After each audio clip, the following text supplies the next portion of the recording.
When you all are ready, take Pranayama Shavasana. Okay? I don't have my light on because the sun is just starting to come up.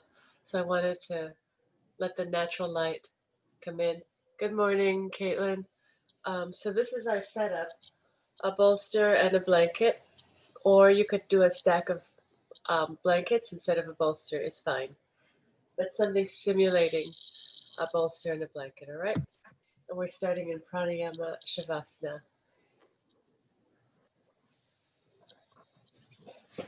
There is a recording, but the recording is just spotlighting me so everybody can have their privacy this morning. So when you sit down, start with your legs bent, Sheila. Remember, yeah, so that the abdomen stays soft. Make sure everybody's muted. I'll mute you all. Okay. And start with your legs bent a few inches in front of your bolster. And then as you press your hands into the floor, puff the chest, let the chest come down to your elbows, lay your trunk on the bolster, and then extend your legs out. Start with your legs straight. Start with your legs together. All right?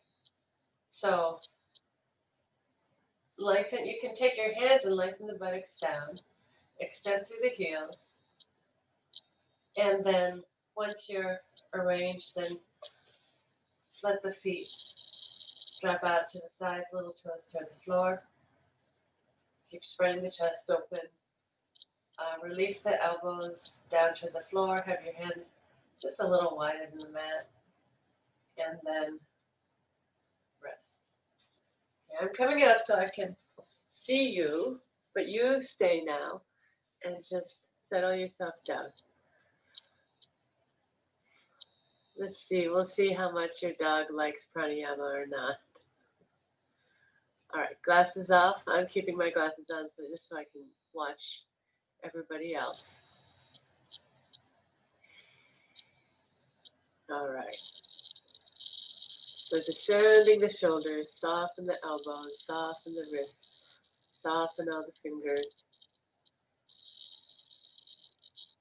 Spread across the collarbones, abdomen soft. Just a soft abdominal breath right now. Don't change the breath. Don't do anything special with the breath. Just a soft abdominal breath. Abdomen effortlessly rising and falling.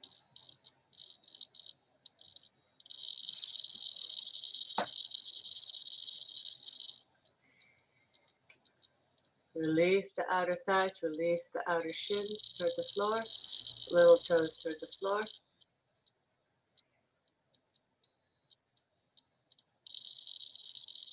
Release the brain toward the back of the skull. How do you do that? By making the skin of the forehead very soft and allowing the skin of the forehead and the space between the eyebrows to widen. Feel the temples soften when you do that, and feel the upper eyelids getting really heavy. As you settle the upper eyelids gently onto the lower eyelids, then feel the eyes sink back toward the back of the skull, and then with the eyes, with the temples, recede the front brain to the back brain, lengthen the back of the skull gently away from the neck, not an aggressive move, but by softening the muscles of the back, neck. There are even these muscles that connect the back of the neck to the skull, and can you soften at the base of the skull? It's a feeling like the base of the skull is getting wider. Feel the earlobes dropping toward the floor. Let my voice reach you passively, not to reach out for my voice with your ears. but instead draw the ears in toward each other. So we always start off with Pranayama Shavasana. We always start off pranayama with complete rest so that the nervous system can be in a sattvic state. Not sleepy, not agitated, but hopefully just calm, steady, clear.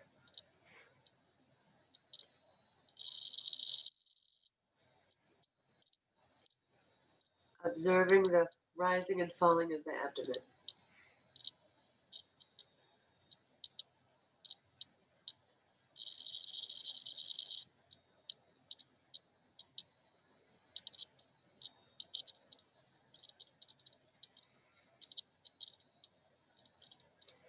Today, we are going to revisit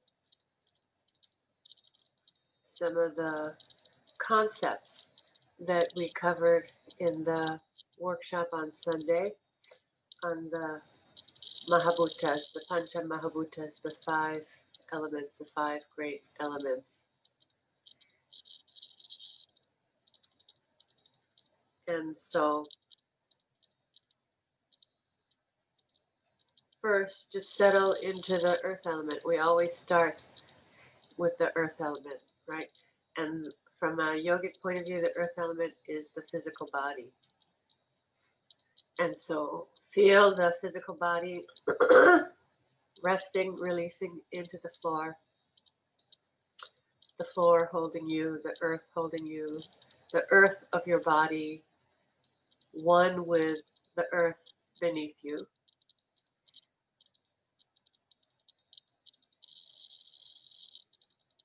But we know that we are more than just the earth element, we're more than just the physical body.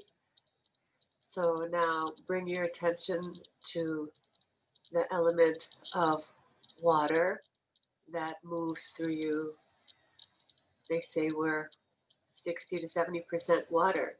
And so there's water throughout every organ. There's water in every cell. There's water in every breath. The lungs, nasal passages, sinuses stay moist. So bring your attention to the element of water in your body. It's kind of what is flowing. Where is the current? What is, I was using this word because I find it a helpful image, what is sloshing around? So water is always moving, shifting, transforming, cleansing.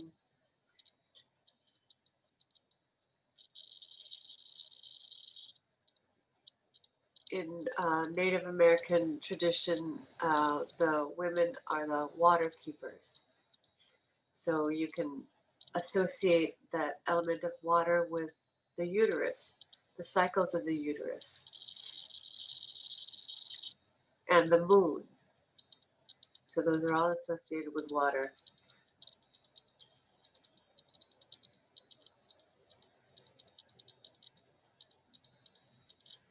So then the element of fire, the warmth, the sort of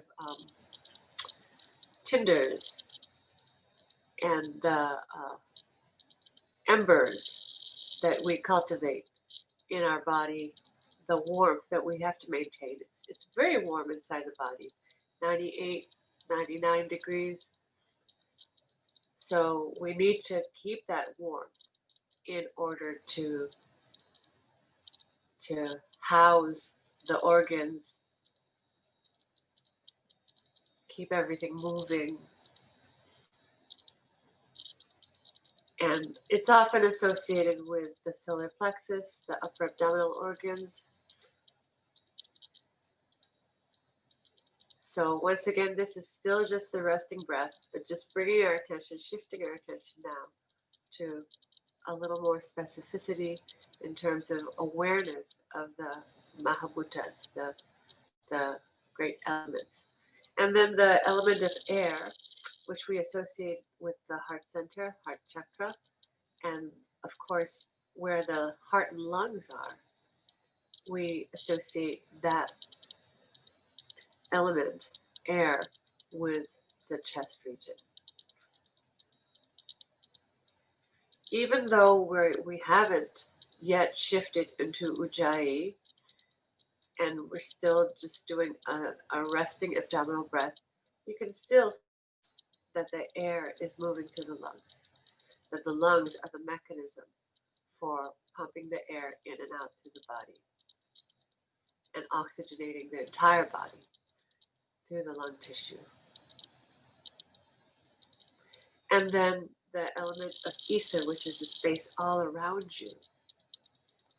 The space all around you, but also the space within each atom. We're mostly space. We feel like we're mostly earth and water and maybe a little fire and air, but actually we're mostly space. The matter is infinitesimal, but the matter is how we move through the world. The matter is how we exist in this earthly form. So now let's start to work with the breath more consciously.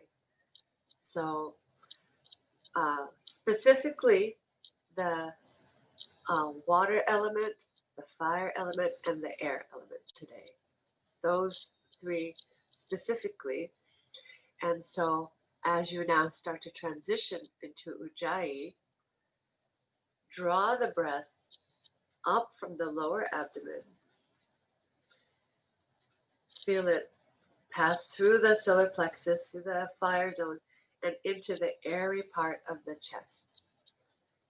And then slowly let it go. Don't go for the deep Ujjayi right away. Cultivate the Ujjayi slowly over the course of many cycles. So exhale completely. Inhale through the lower abdominal region. Abdomen moves up and back to lift the breath into the upper abdomen and the chest. And then slowly let it seep out. Continue in this manner at your own pace.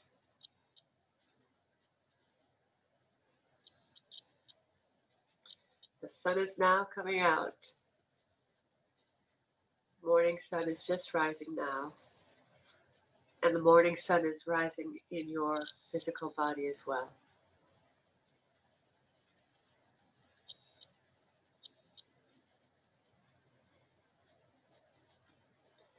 So now as you continue with these cycles, you can begin to incorporate the seed sounds, the bija mantra that we talked about on Sunday.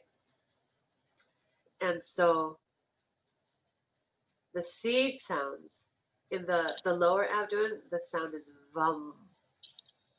In the upper abdomen, solar plexus, the sound is ram, r, ram. And the seed sound for the air element in the chest is yum, yum. So now start to incorporate silently, speaking silently the seed sound. So as you begin your inhale, the abdomen pulls up and back. Vam, vam. As the breath travels up, ram. And then up into the chest, yum. And then reverse it. Back into ram, vam. Continue in this manner at your own pace for the next couple of minutes.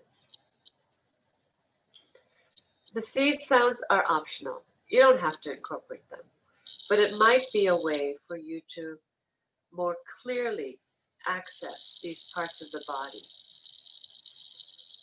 the element of water associated with Svadhisthana chakra, second chakra, the element of fire associated with Manipuraka chakra, the third chakra, the solar plexus, and then the element of air, Vayu, associated with the heart chakra, Anahata chakra.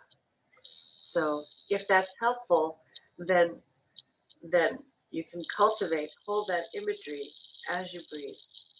If it's distracting, then just come back to the awareness of the breath itself. You don't even have to incorporate the elements or the seed sounds or anything. Just focusing on the breath is enough.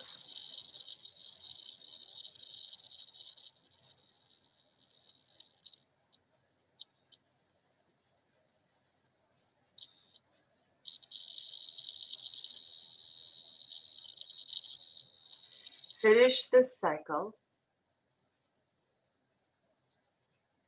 then return to your resting breath. Return to normal breathing.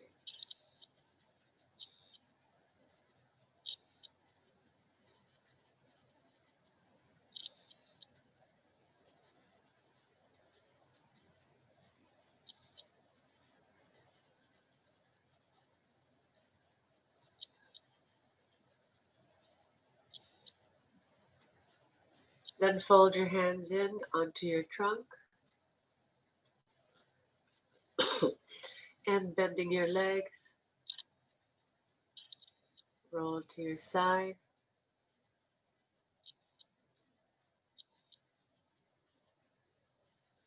and sit up. Okay. Let's do a little bit of seated pranayama. So you'll have your bolster or your blanket stack. Okay. And then have a seat. So it's helpful if you have a couple of blankets.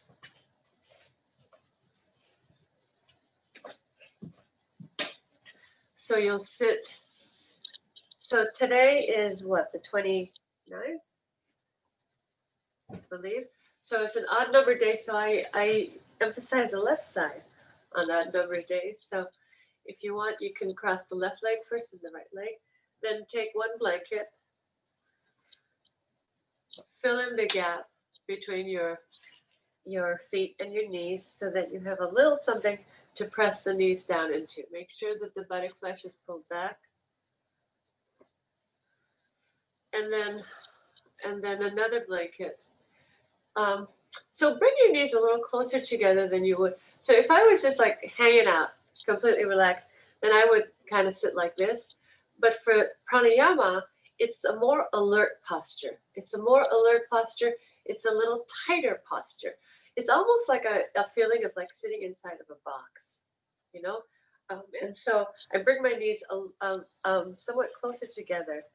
And even if they come up a little bit, the reason for that is so that I can feel really square in my pelvis, level in my pelvis. So if I have my knees wide, the pelvis kind of comes forward like this, which is fine if I'm just sitting casually. But if I'm really concentrating on the breath, I need some more uprightness. I need some more support in my spine. So that's the reason why we use swastikasana very often as the as the um, as the seated posture, or Padmasana. Padmasana also has that effect of really lifting the spine up, but not everybody has access to Padmasana at all times. So Swastikasana is accessible to most people. All right, now this blanket on top, it's so that I can have, if I don't have the blanket on top, it's easy for my shoulders to kind of um, curve forward a little bit. But if I have a little bit of height on my lap, not only does it make my lap a little bit wider to accommodate the width of my shoulders, but also it gives me kind of like a tabletop so that I can lift the chest and spine more. All right. So all these things are very particular. You know, I've been using the term somatic particularity. The somatic particularity is to access today the flow of the prana, what's happening with the prana, and today also incorporating the elements, We need to enhance our sensitivity and awareness. So these details are to promote that kind of sensitivity. Are you having pain in your shoulders, Sheila? Okay. All right. So from here, before you put your hands down, press your hands down into your support and sit up really tall. Spread the chest open. Balance the head at the top of the spine. Glasses off. I'm keeping mine on so I can see you, but everyone else you don't just listen to my voice. Okay. Now from here, palms up on your blanket and have your hands shoulder width. All right. Draw the elbows down. Now lift the chest up. Look slightly up on a diagonal. Then bring your head down into Jalandhara Bandha. Lift the chest to meet the chin. Jalandhara Bandha. And just sit here for a couple of breaths. Nod yes, so that you know that the chin is dropping. Chin dropping, chest up, shoulders down. Caitlin, what happens if you bring your head down more? Do you have pain? Okay, bring your head down a little bit more and then lift that chest up to meet the chin. But don't harden the throat. The reason for Jalandhara Bandha is we're kind of putting like a Tupperware lid. I don't know if people use Tupperware anymore, but we're putting like a lid at the pit of the throat to contain the prana, to sort of contain and slightly compress the prana, to concentrate the prana in the physiological body, in the trunk. We don't want to necessarily draw the prana all the way up into the throat and head region because it's going to be overstimulating. So the Jalandhara Bandha is to put a lid on the prana and to concentrate it in the trunk, heart and lung region. All right, so we're going to do a few cycles together. Exhale completely.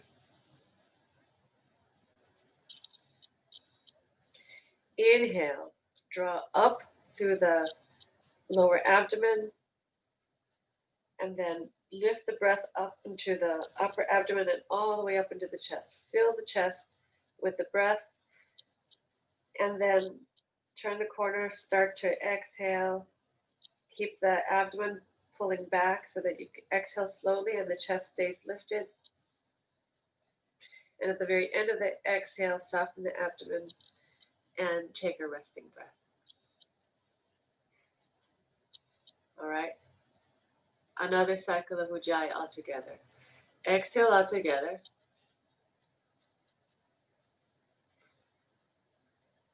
Inhale, lower abdomen draws up and back. Feel the rib cage responding and lifting, expanding as the breath now gets lifted up into the chest region, all the way up to the collarbones, all the way up to the armpits. And then turn the corner and slowly exhale.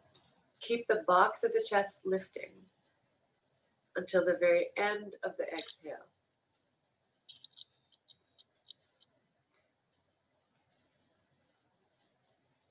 Resting breath or two as needed. Exhale completely. Get ready for the next cycle. Inhale, lower abdomen, Vam, water element. Lifting the breath into Ram, the fire element. And then into Vayu, Yam, the chest region. And then slowly exhale. You can retrace your steps. Ram, Vam. Resting breath or two as needed. Exhale completely. Initiate the breath with the lift of the lower abdomen. Inhaling, Vam. Lifting the breath, Ram. All the way to the chest, Yam. And then exhaling, Ram, element of fire. Vam, element of water. Let it go. Okay, do 3 more cycles on your own. Okay, your own pace. Start when you're ready. You can take resting breaths in between if you need to. Don't be so aggressive with the breath that you feel any shortness whatsoever. The breath should be soft and gentle, non aggressive, non ambitious.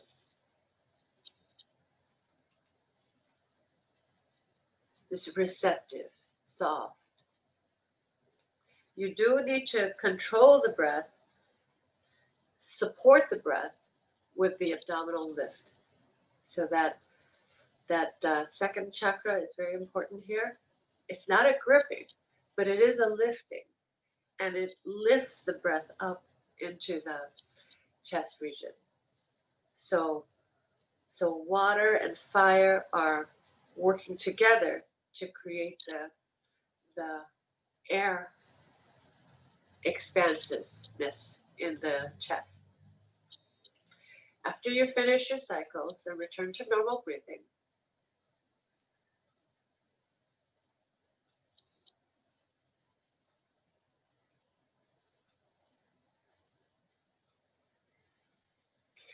And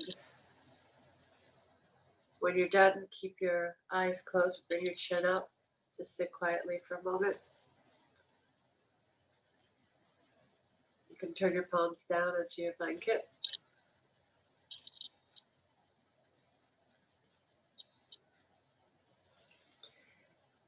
And now you'll lie down and rest.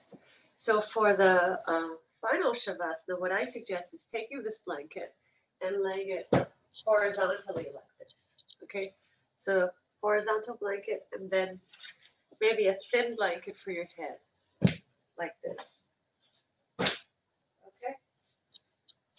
The shoulders are going to go into the gap between the two blankets. So it goes like this. I sit in front of the blankets, and then I bring my elbows down onto the three-fold blanket. I scoot the buttocks forward, and then I rest my the bottom of my shoulder blades onto the blanket. The arms go out to the sides, and then legs straight. All right.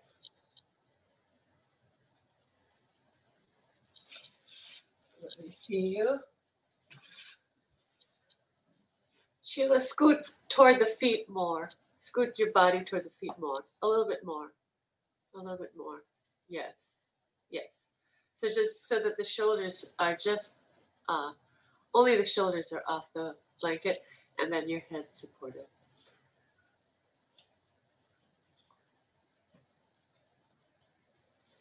Even more, Caitlin, scoot toward the foot side more, so that the lumbar is broad. You don't want to lift the lumbar. This is just to lift that top chest, give a little extra support, so that you can feel that the Anahata chakra, Vayu, the element of Vayu, air, as you rest. Sometimes the chest gets kind of deflated when we're lying on our back. So this is just giving a little bit of extra lift as you rest so that you can continue to cultivate that awareness of the region. Not doing anything special with it in Shavasana, but just really maintaining that expansive feeling.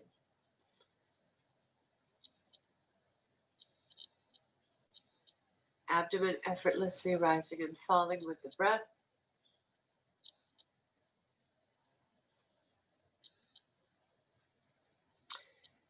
Brain receding, soften between the eyebrows, soften the temples. So you will know whether today's pranayama was effective for you if you feel very quiet, calm, translucent. That's the element, that's the guna of sattva. And if your breath feels very light and effortless. If there's any strain whatsoever in the breath, that's an indication that you are overdoing. So we never want to overdo in pranayama. Better to underdo than to overdo. Because when you're underdoing, there's always a little more that you can add with discretion, with subtlety. But when you overdo, then it can be overwhelming for the physiological system and um, it won't be helpful.